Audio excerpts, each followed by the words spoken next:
السلام علیکم، کیسے ہیں آپ سب؟ امید کرتی ہوں سب ٹھیک ہوں گے۔ یہ میری فرینڈ کا ناول ہے دہشت جنون از قلم این رائٹس۔ بہت اچھا ناول ہے، آپ سب ضرور ریڈ کرنا۔ یہ چھوٹا سا ایک سین ان کے ناول کا کمنٹ میں چینل نے مینشن کر کے پن کیا ہے۔ اگر ان کے چینل پر 700 سبسکرائبرز ڈن ہوئے میں 2 ایپی دوں گی انشاءاللہ۔ اسیر طلب کی آج شاید میرے ناول کی ایپی نہ آ پائے کیونکہ آج میرا ٹیسٹ ہے مدرسے کا، میں وہ یاد کر رہی ہوں۔ میرے لائل ریڈرز میرا بھرم رکھنا، پلیز میری پیاری گڑیا کو سپورٹ کریں۔ اگر 2 ایپی ایک ہی دن میں چاہیے۔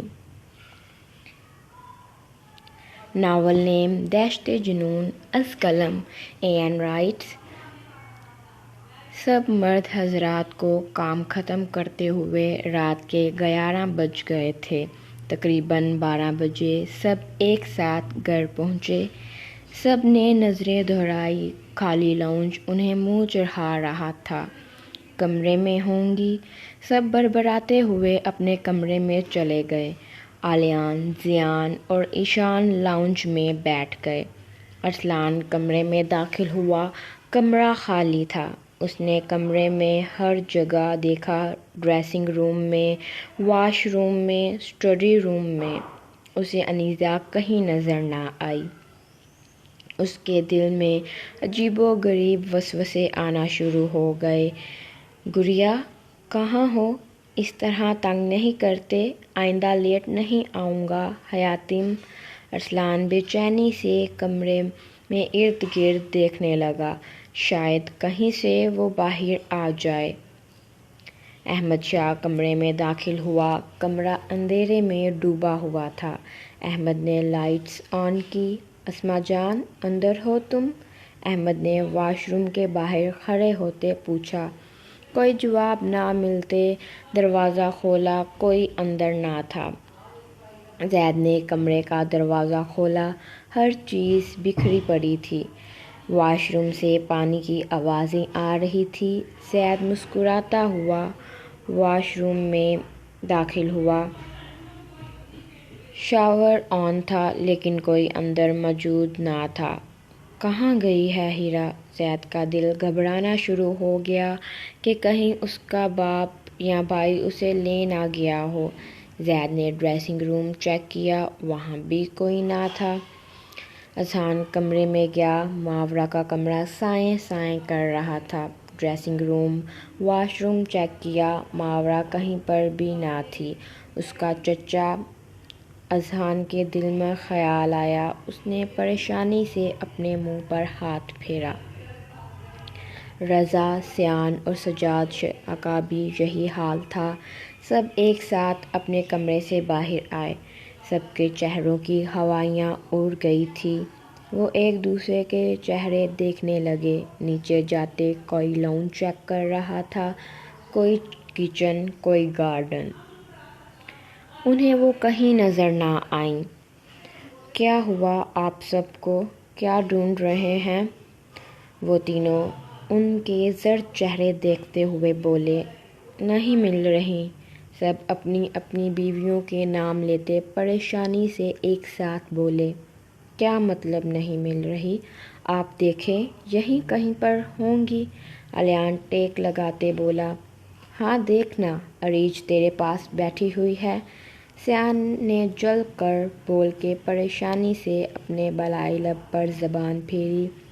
سیان اور ان سب کا سنجیدہ چہرہ دیکھ وہ تینوں کھڑے ہو گئے۔ پول سائڈ پر چیک کیا آپ سب نے؟ زیان نے پوچھا۔ سب ناں میں سر ہلاتے پول سائڈ پر گئے۔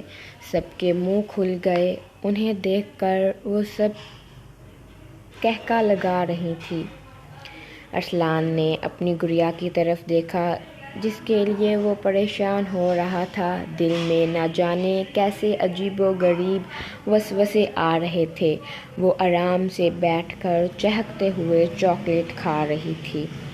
2 اس نے بائیں ہاتھ میں پکڑی تھی اور ایک کو دائیں ہاتھ سے کھا رہی تھی۔ اس کے منہ پر چاکلیٹ لگی تھی، سائڈ پر کوئی 20 چاکلیٹس کے ریپر اور 10 بند پڑی ہوئی تھی۔ پنک حجاب اور پنک نائٹ سوٹ پہنے وہ اسے جیتی جاگتی گڑیا لگ رہی تھی۔ ارسلان شاہ کا سارا غصہ جاگ کی طرح بہہ گیا۔ زید کی نظریں اپنی دشمن جاں پر گئی۔ وہ سب کے ساتھ مل کر ہنس رہی تھی، جو اپنے شوہر کو بلائے آرام سے پارٹی انجوائے کر رہی تھی۔ مسز، ایک دفعہ کمرے میں آؤ تم میرے ساتھ، پھر تمہیں اچھی طرح انجوائے کرواؤں گا۔ زید شاہ نے دل میں سوچا، اسما جان، تمہیں تو میں بتاتا ہوں، جان نکلنے والی ہو گئی تھی میری تمہیں گھر میں موجود نہ دیکھ کر۔ احمد شاہ اسما پر نظریں گاڑے کھڑا تھا۔ احمد شاہ کی اسما جان انشا کے کندھے پر سر رکھے اس سے مسکرا کے باتیں کر رہی تھی۔ میری کمر کو پلیٹوں سے مالش کروا کے کہا تھا کہ مجھے ہاتھ لگایا تو ہاتھ تڑوا دوں گی آنیہ آپی سے کہہ کر۔ اب تو ہاتھ کے ساتھ اور بھی بہت کچھ لگاؤں گا تمہیں ارید شاہ۔ تم نے صرف سیان شاہ کا شرارتی روپ دیکھا ہے، آج تم اس کا جنونی روپ بھی دیکھو گی۔ کر لو جتنا انجوائے کرنا ہے ارید صاحبہ۔ سیان اسے ٹکٹکی باندھے دیکھ رہا تھا، جو معصومیت کی انتہا کیے آنیہ سے کسی بات پر جھگڑ رہی تھی۔ اذہان تو منہ کھولے ماورا کو دیکھے جا رہا تھا، جو بے فکر بیٹھی ہوئی تھی، جیسے اسے کوئی پرواہ ہی نہ تھی اپنے شوہر کی۔ وہ گھر آیا ہے کہ نہیں، اس نے کھانا کھایا ہے یا نہیں، وہ ہر چیز سے بے پرواہ ہوئے لیز کھا رہی تھی۔ رضا کو لگا تھا نیہا تھوڑی سی میچور ہے، آج اس کی یہ خوش فہمی بھی دور ہو گئی تھی۔ اس کی جانم اپنے سے زیادہ شاورما اپنے کپڑوں، ہاتھوں اور رخسار کو کھلا رہی تھی۔ نیہا نے اپنے کپڑوں پر مایونیز اور کیچپ گرائی ہوئی تھی، وہ ماورا کی کسی بات پر قہقہ لگا رہی تھی۔ علیان، زیان اور ایشان ٹکٹکی باندھے بے حد پیار سے اپنی محبوباؤں کی طرف دیکھ رہے تھے۔ سجاد نے انشا کی طرف دیکھ کر اپنی پیشانی پر ہاتھ مارا۔ ان کی بیوی، جو گھر میں سب سے بڑی تھی، پول میں ہاتھ ڈال کر پانی سب لڑکیوں پر اچھال رہی تھی۔ جب ماں کا بچپنا ہی نہیں ختم ہوا تو بچے کیسے بڑے ہوں گے؟ سجاد شاہ کی بات پر سب لڑکوں نے ان کی طرف دیکھا، سب ایک ساتھ قدم بڑھاتے ان کے سر پہ جا کھڑے ہو گئے۔ ان کو دیکھ سب خواتین ہڑبڑا کے اٹھ بیٹھی۔ انیسہ بھاگ کر ارسلان کے سینے سے لگی۔ شاہو، آپ کہاں تھے؟ آپ مجھے چھوڑ کر چلے گئے؟ انیسہ روتے ہوئے اپنے چاکلیٹ سے بھرے ہاتھوں سے اس کے سینے پر مارنے لگی۔ میں اپنی گڑیا کو چھوڑ کر جا سکتا ہوں؟ ارسلان پیار بھری نظروں سے اس کی طرف دیکھتے ہوئے بول کر اس کا حجاب ٹھیک کرنے لگا۔ آپ جھوٹ بولتے ہو، آپ نے اپنی حیاتیم سے کہا تھا آپ رات کو جلدی آؤ گے۔ انیسہ ارسلان شاہ کے بازو پر دانت گاڑ گئی۔ ارسلان اسے چاکلیٹ سے بھرے کپڑوں سمیت اپنے سینے سے لگا گیا۔ وہ ارسلان شاہ جسے اپنے کپڑوں پر داغ تو دور کی بات ہے، ایک سلوٹ پسند نہ تھی، آج اپنی گڑیا کے گندے کپڑوں کی پرواہ کیے بغیر اسے خود میں بھیج گیا تھا۔ سب لڑکیوں نے رشک کی نگاہ سے انیسہ کی طرف دیکھا۔ نہیں نہیں، بیٹھی رہو سب، ہم تو کسی دوسری دنیا میں چلے گئے تھے، واپس تو آنا ہی نہیں تھا ہم سب نے۔ سب مرد اپنی اپنی مسز کی طرف دیکھ کر دانت پیستے ہوئے بولے۔ وہ سب نظریں جھکا گئی۔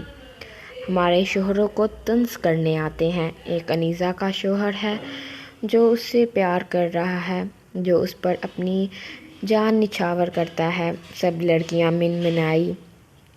بہرے نہیں ہیں ہم۔ وہ سب اپنی بیویوں کو گھورتے ہوئے بولے۔ کیا کہا آپ سب نے؟ کہ ارسلان بھائی جی بھابھی پر اپنی جان نچھاور کرتے ہیں، وہ انہیں ڈانٹنے کی بجائے پیار کر رہے ہیں، کیونکہ بھابھی نے انہیں مس کیا ہے۔ ان کے آتے ہی اس بات کا اظہار کر کے ان کے گلے لگی ہیں، اور ایک آپ سب ہیں جو اپنے اپنے مجازی خدا کو مس کرنے کی بجائے انہیں اپنے سامنے دیکھ کر یہ نہیں کہ ان سے پیار بھرے طریقے سے ملیں بلکہ دانت نکالنا شروع ہو گئی ہیں۔ آپ کو طنز نہیں کریں گے تو کیا گلے سے لگا کر یہ کہیں گے، جانا ہم تو آپ سب کی اس ادا پر فدا ہو گئے۔ سیان نے جل کر سب کو گھڑی سے نوازتے ہوئے بولا، جو اپنے اپنے شوہروں کو برا کہہ رہی تھی۔ سب نے سیان کی طرف دیکھا جو سب کی بولتی بند کروا گیا تھا۔ بیچاریاں وہ سب تو آنکھیں بند کیے اپنی عزت افزائی ہضم کرنے کی کوشش کر رہی تھی۔ میرم، آنیہ اور نشا اپنی ہنسی پر کس طرح کنٹرول کیے کھڑی تھی یہ صرف ان کا خدا جانتا تھا۔ شاہو، انہیں کہیں اتنا غصہ کرنا اچھی بات نہیں ہوتی، یہ کیوں انہیں ڈانٹ رہے ہیں؟ انیزہ معصومانہ چہرہ بنا کر ارسلان کی طرف دیکھ کر بولی۔ ارسلان نے سب کو خاموش رہنے کا اشارہ کیا، کیونکہ وہ نہیں چاہتا تھا انیزہ کی صحت پر کوئی برا اثر پڑے۔ شاہو، آپ بھی ہمارے ساتھ مزہ کریں، مجھے آپ کے بغیر مزہ ہی نہیں آ رہا تھا، آپ میرے ساتھ کھیلو گے؟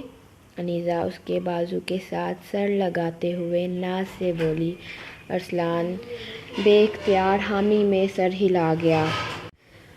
بھابھی، آپ کھیلیں بھائی جی کے ساتھ، ہم ذرا اپنی اپنی بیویوں کو کمرے میں لے جا کے ان کے ساتھ کھیلتے ہیں، جیسے انہوں نے ہمارے ساتھ چھپن چھپائی کھیلی ہے۔ سیان سب کی طرف دیکھتے ہوئے بولا۔ سب اپنی اپنی بیویوں کا ہاتھ پکڑ کے انہیں اپنے ساتھ لے گئے۔ میرم، آنیہ اور نشا خاموشی سے وہاں سے نکل گئیں۔ ان تینوں کے وہاں سے جاتے ایشان، آلیان اور زیان بھی اپنے اپنے کمرے میں چلے گئے۔ شاہو، میرے ساتھ کھیلیں، انیزہ اس کی طرف غصے سے دیکھتے ہوئے بولی۔ کیا کھیلنا ہے میری گڑیا نے؟ ارسلان شاہ اس کی پیشانی پر پیار کرتے ہوئے بولا۔ مجھے پکڑیں۔ انیزہ اس سے دور بھاگ گئی۔ ارسلان تیز قدم اٹھاتا اس کے پیچھے جانے لگا۔ انیزہ بنا پیچھے دیکھے بھاگ رہی تھی جب وہ سامنے سے آتے ہوئے ارسلان سے ٹکرائی۔ شاہو، انیزہ نے روحان سی ہوتے اس کی طرف دیکھا۔ جی جانے شاہو، اس کے گرد حصار بنایا۔ اتنی جلدی نہیں پکڑنا تھا۔ انیزہ اس کے سینے پر مکے مارنے لگی۔